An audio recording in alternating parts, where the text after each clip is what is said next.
프랜차이즈 사업을 한다고 해서 어떤 자본을 모아두고 투자를 과감하게 한다라는 개념은 저는 추천드리고 있지 않는 방식입니다.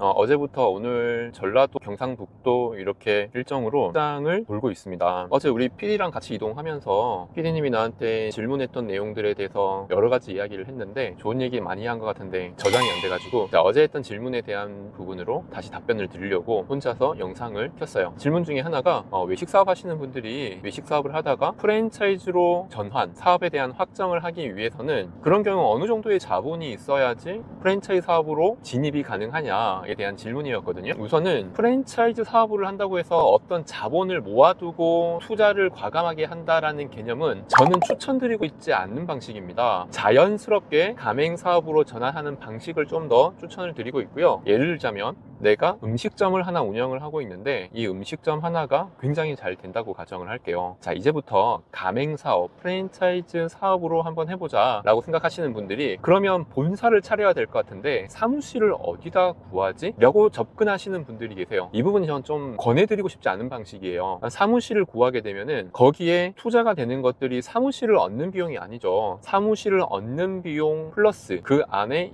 인테리어라든지 사무용품, 책상, 의자, PC, 탕비실, 회의실 이런 것들을 또 만들어야 되죠. 여기에 이제 몇 천만 원이 들어가고요. 거기에 담당 직원들을 채용해서 앉혀야 되겠죠. 고정인건비가 들어갑니다. 생각보다 투자금이 좀 많이 들 수가 있는데요. 투자금이 든다고 하더라도 가맹사업으로 확장하기 위해서는 과감하게 하실 필요가 있다라고 생각을 하시겠지만 순서는 그렇지는 않아요. 가맹점을 먼저 오픈을 해보고 그 다음에 하나씩 만들어 나가기를 권해드리고 있습니다. 그러면 우선 매장을 운영을 하면서 고정 비용이 많이 들지 않는 것부터 준비를 하셔야 돼요. 제일 먼저 행정 절차를 완료하셔야 되겠죠. 상표 내고 정보공개서, 가맹계약서, 공정거래위원회에 등록하고 홈페이지 정도는 꼭 있으셔야 될 거예요. 홈페이지는 왜 꼭 필요하냐? 홈페이지는 가맹점을 낼 미래의 예비 가맹점주님들이 창업 문의를 할 수 있는 하나의 공간, 이런 역할을 한다고 보시면 돼요. 자, 누군가는 이 매장에 프랜차이즈 가맹점으로 계약을 하고 싶어서 희망하시겠죠? 그러면 물어봐야 되는데 어디에 물어봐야 될까요? 매장에 가서 알바 불러서 물어볼까요? 아니면 바쁘게 왔다 갔다 하시는 사장님 불러다가 물어볼까요? 그렇게 물어보기가 쉽지가 않은 거죠. 그러면 여기 삼겹살이 너무 맛있는데 나도 이런 삼겹살집 차리고 싶다라고 느끼는 단골이 있다 그러면 그분들은 제일 먼저 뭘 할까요? 검색을 합니다. 검색을 해서 여기에 총책임자에게 내가 원하는 이야기를 남길 수 있는 곳을 찾아요. 그게 홈페이지죠. 홈페이지에 문의 게시판 이런 곳에다가 나는 부산에 있는 누구인데 부산에 이와 똑같은 가맹점을 내고 싶습니다. 가능할까요? 라고 하는 질문을 남기게끔 할 수 있는 공간이 필요해요. 그러면 이렇게 얘기하시는 분도 있습니다. 꼭 홈페이지가 필요할까요? SNS나 이런 쪽으로 하게 되면 좀 가볍게 운영이 가능할 것 같은데 이건 안 되나요? SNS로 홈페이지의 역할을 만들려고 하면 몇 가지의 단점이 있습니다. 첫째, 가맹사업은 그 규모와 시스템이 중요하다고 생각을 할 거예요.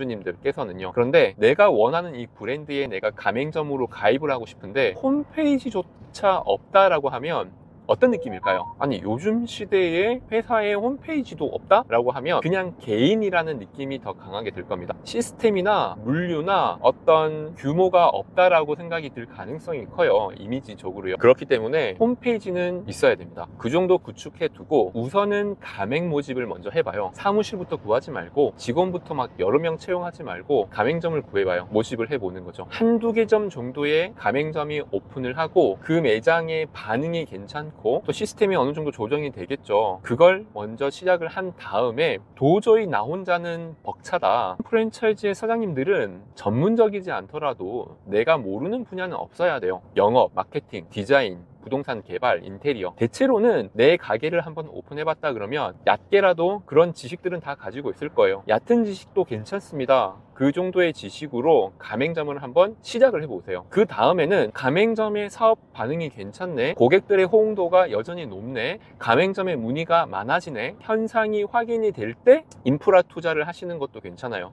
왜 이 부분이 중요하냐면요, 인프라 투자를 우선적으로 하게 되면은 가장 큰 문제가 바로 초조함이에요. 왜냐? 인프라 투자를 많이 했어요. 한 5천만 원 정도 투자를 해서 사무실도 구하고 인테리어도 하고 직원들을 뽑았어요. 매월 나가는 고정비가 생기겠죠. 사무실의 월세, 직원들의 인건비, 사무실의 관리비, 경비 이런 것들이 들어가지 않던 돈들이 나가게 되면은 그때부터 초조함이 발생합니다. 근데 어느 사업이라고 하더라도 대표이사가 초조한 상황을 만들면 안 돼요. 그러면 모든 결정에 오류가 생깁니다. 어떤 오류가 생기냐면은 자, 가맹점 1호점, 2호점, 3호점은 당연히 성공적으로 오픈을 해야 되겠죠. 꼭 1호점, 2호점, 3호점이 아니라 모든 가맹점은 성공적으로 오픈을 해야 되겠지만 그것보다 초반에 오픈하는 가맹점의 컨디션이 굉장히 중요할 거예요. 그런데 내가 마음이 초조하면은 되지 않는 자리에도 자본금이 부족한 상황에도 가맹 계약을 해서 상황을 어렵게 만들 가능성이 있다는 거예요. 우리가 신중하게 생각하고 준비를 철저하게 하고 오픈 준비를 해야 되는데 고정 비용이 나가는 상황에서는 초조한 마음으로 빠른 결정을 하게 되고 실수의 가능성이 높아지는 거예요. 그래서 처음부터 무언가를 많이 준비해서 인프라를 투자하지 말고 내가 먼저 한번 해보는 거예요. 하지만 나 혼자 하기에는 내 전문 지식이 너무 적은 것 같다 라고 생각되실 때 그럴 때는 저희 회사와 같은 프랜차이즈 인큐베이팅 회사에 의뢰를 하시는 게 시간적으로도 훨씬 투자금도 적게 들어가는 시행착오도 적은 방법일 수가 있어요. 전문가의 도움을 받게 되면은 훨씬 더 빠르고 효율적으로 접근할 수 있는 게 이런 협업 관계의 프랜차이즈 사업입니다.